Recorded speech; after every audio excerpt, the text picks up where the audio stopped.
everyone! Welcome back to the Project Awesome. So I'm back with a new beauty video, and today I'm going to share with you my newest skincare routine. Yes, nagpalit na ako ng mga products.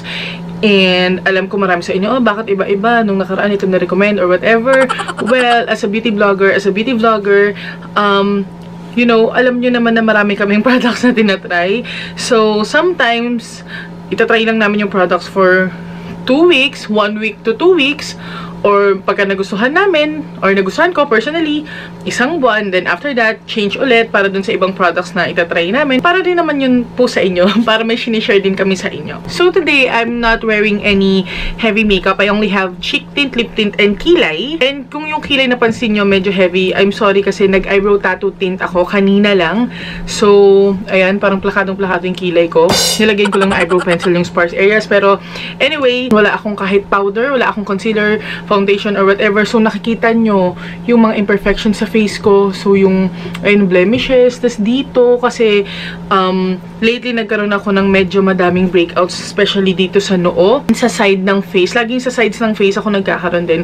Or dito. So, thankfully, wala masyado this month. Kasi pagka it's the time of the month, para sa ating mga babae, minsan nagkaka-breakouts tayo, diba? So, ako, nangyayari sa akin yun. So, dahil marami ako ngayong blemishes, dark spots, and pimple scars, I decided to focus in using skin whitening products, and today I'm going to share with you my current skincare routine using this skin whitening line from Cathy Philippines, and I'm using this Ready to White products. So if you want to know more about this Ready to White skincare products by Cathy, then please keep on watching. Also, if you're not yet subscribed here in my YouTube channel, then please don't forget to subscribe and hit that notification bell para ma-notify kayo sa mga future videos natin.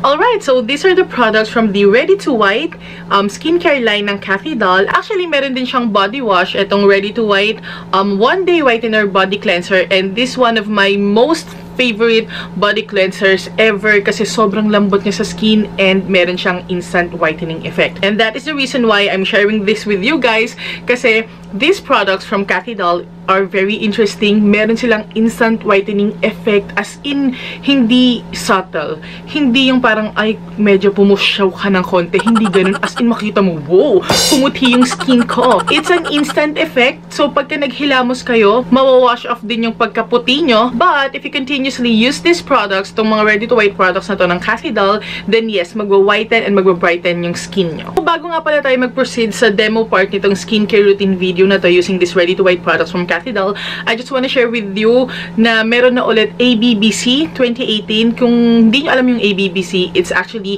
Asian Beauty Blogger Contest. So, ABBC is a yearly contest by Cathy. Actually, sumali ako last year pero hindi ako pinalad manalo. Anyway, dito sa Asian Beauty Blogger Contest na to, kaya din ako naengganyo. Kasi yung pinakamananalo dito, ipapadala sa Bangkok, Thailand para mag-compete dun sa mga ibang mananalong mga beauty blogger contest sa kanya-kanyang country nila from Asia. Last year, ang nanalo si Miss Riza Kontawig. Guys, ang galing niya. Biruin mo, nirepresent niya yung Pilipinas at siya yung nanalo sa ABBC. Kalaban niya iba't ibang beauty bloggers from different countries sa Asia. And yeah, siya yung nanalo. Bongga. Congrats again, Riza. And this year, tignan natin kung sino man nanalo. Kung interested kayo, ilalagay ko yung links kung saan nyo makikita yung rules about that. And meron kayong i-fill out na application form. So, lalagay ko din yung link sa baba kung saan nyo makikita yung application form na yon. And just a heads up kung anong gagawin nyo, you have to have your own YouTube channel kasi kailangan nyo mag-submit ng beauty videos nyo. So, dito sa beauty video na to, it may be a product review, a makeup tutorial, or a combination of the two. Basta kailangan i-present nyong maayos yung products na gagamitin nyo. And also, kailangan yung products na gamit nyo, of course, is from Cathy. Yung pinakamananalo dito, 50,000 pesos yung makukuha niya. And pagka nag-compete na siya sa Bangkok, Thailand, tapos siya yung nanalo din doon, mananalo siya ng 100,000 baht. And that is 160,000 pesos sa pera natin. Goodness gracious, doble-doble yung mapapanalunan nyo, diba? Sali kaya ako ulit. Bahala na. Girl, kung sino mananalo tandaan mo, ano, dito lang kami. Charot. If you wanna know more about this contest, kung masyado akong mabilis magsalita, hindi nyo naintindihan, at para mas malinaw na din sa inyo, kayo na mismo yung magbasa ng criteria kung paano sumali dito sa ABBC 2018, punta lang kayo sa information box below. Lalagay ko lahat doon. Yung link kung saan nyo makikita yon. Nakapost naman to sa Cathy Philippines page para mas maintindihan nyo kung saan nyo isasubmit yung videos nyo, yung link ng videos nyo, I mean, and ano yung mga kailangan nyo gawin, yung criteria for judging, para alam nyo kung paano nyo ipaplano yung video na gagawin nyo. And yung link ng application form, mahalaga yun, kailangan nyo i-fill out yung application form na yan. So, ayun lang. Kung interesado kayo, join lang kayo. Nakita ko kasi ang last year na top 5, yun nga, si Raisa Contawi yung nanalo, tapos si Jenzel, yung, I think si Jenzel yung first placer, and then, I actually don't know kung sino yung sumunod sa mga place. Basta yung tatlong kasama pa doon, si Eileen Ocampo, yung sister ni Marlene Ocampo. Yes, yung may violet hair na sobrang sexy. And then si Buya, makeup by Buya. And si pinay-uni natin, si Rach Ramos. Yun, sila yung top 5 last year. The first ever na nanalo dito sa ABBC na to, yung first season na to, is si Mari, si Doll Up Mari. Siya yung grand winner natin that time dito sa Pilipinas. And ayun. Okay, tuloy na tayo sa skincare routine ko. Okay, so the first product from this ready to white line ng Cathy Doll is this 2-in-1 bubble mousse cleanser. And yung itsura niya, so nagfo-foam siya. Foam cleanser siya. So pag lumabas yan dito, foam siya. Actually, nung na-receive ko to, kasi pinadala lang siya guys, a few months back. Pero iba dito, binili ko. Katulad nitong body cleanser na to, kasi I really love it. So about the price, lalagay ko na lang yung prices nila sa baba kasi hindi ko kabisado. So nung pinadala nga sa akin to, meron siyang kasamang parang, ang tawag ba sa mga ganon? Parang exfoliator, parang yung rubber na pang, pang exfoliate ng skin. Pero nawawala siya for some reason, hindi ko alam kung nasan. Anyway, okay lang naman kahit nawala yon. So just use this, and I really love it. It's so soft and smooth on the skin. So actually, lahat nitong products na to from the Ready to White skincare line ng Cathy Doll, meron nga silang instant whitening effect. Etong isang to, not so much since kasi wina-wash off mo siya agad. So ayun, nakikita ko lang parang nagba-brighten up yung skin ko, and I really love it because it's so soft and smooth on the skin. Love at first use. Kakagamit ko lang sa kanila pero nakakita ako agad ng results. So ayan yung foam cleanser. And usually after nating mag-cleanse, after nating maghilamos ng face, nagto-toner tayo. Pero walang toner sa skincare line na to. Anyway, that's okay with me kasi hindi naman ako everyday din nagto-toner. Kung magto-toner man ako, gagamit na lang ako ng ibang toner from, you know, itong mga toners ko, anong meron ako dito from other brands. Pero anyway, if you're wondering lang kung merong toner dito sa skincare line na to, wale. So, of course, after natin maghilamos, toner, pwede rin tayo maglagay mga serums and mga ganon. Pero yung basic, diba, cleanse, tone, and moisturize. So, after toning, moisturizer na. So, we have here the Cathy Doll Ready to White White Boosting Cream. Guys, kung napapansin nyo na parang ang puti-puti ko ngayon sa harapan nyo, that is because meron akong moisturizer sa face ko, and ito yung ginamit ko. As in, sobrang puti. As in, talagang hindi lang basta magbabrighten yung face mo. As in, puputi ka. And kailangan, lagyan mo rin yung leeg mo, hindi lang yung face mo, kasi talagang hindi siya magpapantay. Ganun katindi yung whitening effect niya. Tapos kapag kayong pinump mo siya, makikita mo na parang meron siyang mga pink beads or tiny pink particles, and I think meron siyang parang pinkish glow effect din because of that. I don't know, yun lang yung tingin ko kasi wala din naman nakalagay dito sa likod kung ano yung pink effect na yon, pero nakalagay dito na this product is whitening, brightening, moisturizing, and pore tightening. Oo, whitening siya, brightening siya, it's very moisturizing. Pore tightening, I actually don't feel any tightening effect. Pero looking at my skin right now, parang meron nga siyang mild pore tightening effect sa skin. Kasi parang sobrang fresh ng face ko ngayon. And excuse me pala dito sa pasa sa ilong ko, pinindot-pindot ko na naman kanina. So pag-apply nyo ng moisturizer nyo, makikita nyo agad yung poof, instant whitening effect. Tapos sobrang magiging fresh and brighten yung dating ng face mo. So I guess parang meron nga siyang pore tightening effect kasi parang nabe-blur yung skin mo. Ganun siya kaganda. I'm not even exaggerating. Maganda siya talaga. Nakaka-fresh, nakakaputi ng sobra. Pero yun nga, pagka hinilamusan mo na siya, magwa-wash off din siya. And also, yung whitening effect niya, hindi agad nawawala. Like, kunyari yung iba, ilang minutes lang mawawala na. Ito, nagtatagal siya talaga sa skin.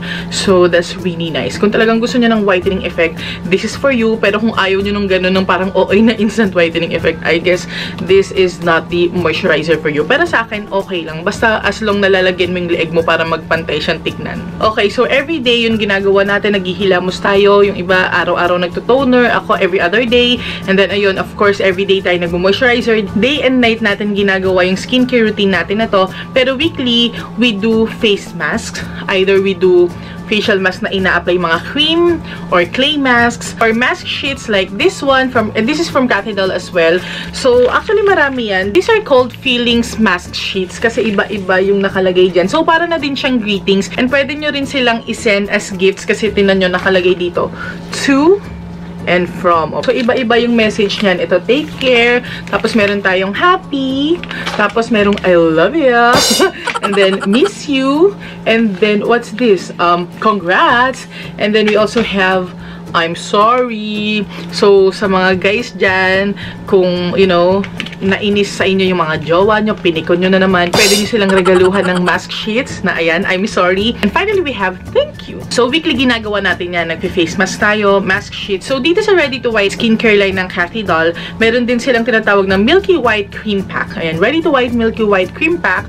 So, ito naman yung mga face packs na you let it stay on your skin for a few minutes and then hihilamusan mo siya, rinse off mo siya. So, ito, you have to let it stay on your face for 3 minutes. Sa lahat ng Ready to White products na to from Cathy, ito yung pinakaunang product na na-try ko. Itong unang-una pa, 2016 pa nung nag-launch yung Cathy dito. Naka-receive ako ng sachet from them nung nag-attend kami ng launch nila. And then, tinry kong gamitin. Shocked ako, sis! As in, papakita ko yung picture sa inyo. Ayan yung first time ever. As in, grabe. Sobrang puti. Nagulat ako. Siyempre, pag in-apply mo siya, parang cream, ano lang siya, white cream lang siya. And then, nung hinilamusan ko na siya, hindi mo na siya i-rinse off using a facial cleanser or soap or whatever. Basta, i-rinse off mo lang siya using just water. Para na rin siyang moisturizer kasi habang hinihilamusan ko yung face ko, nararamdaman ko na parang ano, yung parang meron pa rin nasa skin ko. Parang meron na akong agad moisturizer sa skin ko. So, hinayaan ko lang ganun. Basta, ni-rinse off ko lang yung mga excess na yon na cream sa face ko. And then, pagtingin ko sa salamin, sobrang puti ko. As in, parang nilubog ko yung face ko sa powder. As in, ganun kaputi. Like, instant whitening effect talaga. Na-realize ko lang na kung gagamitin ko tong Ready to White Milky White Cream Pack na to, kailangan lalagyan mo din yung leeg mo para magpantay siya. Kasi sis, hindi talaga siya papantay. Hindi talaga magpapantay tingin yung face mo kahit anong gawin mong pag-adjust. Talagang instant whitening effect siya, guys. I'm telling ya. And then, ito namang body cleanser nila. Ito yung next na na-try ko after that Milky White Cream Pack na Ready to Whiten. And this one, meron din siyang instant whitening effect pero hindi ganun kahalata. So, dito, hindi puputi ng sobra yung katawan mo. Light lang, para makita mo lang magbabrighten yung skin mo, pero hindi siya yung ganun ka-OA na may whitening effect, unlike nung face mask na yon. Pero sobrang ganda nito sa skin, guys. Akala mo hindi dumadampi yung kamay mo sa balat mo, ganun siya ka-smooth and ka-soft. I'm not even exaggerating. I love this so much and ang bango-bango pa niya. Okay, so that's it for this video. If you have any questions regarding this Ready to White products by Cathy, mag-comment lang kayo sa baba. And even about the ABBC, yung Asian Beauty Blogger contest, yun, mag-comment kayo sa baba kung merong hindi ring malinaw sa inyo about that. I really want to share it with you guys kasi sobrang bongga ng contest na yun. And you know, it's fun. You get to travel outside the country kapag kayong nanalo, diba? Bongga. So yeah, thank you so much for watching this video. Sana nakatulong sa inyo tong video na to. Kung naghahanap kayo ng mga whitening products, lalo na ng mga instant whitening products, ayun, try nyo tong mga products na to from the Ready to White skincare line ng Cathy kasi talagang makikitaan nyo sila ng bonggang results. Okay, so like what I've said in the beginning of this video, if you haven't subscribed yet here in my YouTube channel, please do subscribe for more videos like this. At kung nagustuhan nyo tong video na to, then please don't forget to hit that like button para naman masaya tayong lahat. Everybody happy. Alright, so thank you so much again for watching this video and I hope to see you in the next one, you guys. Stay awesome and accomplish your mission. Bye!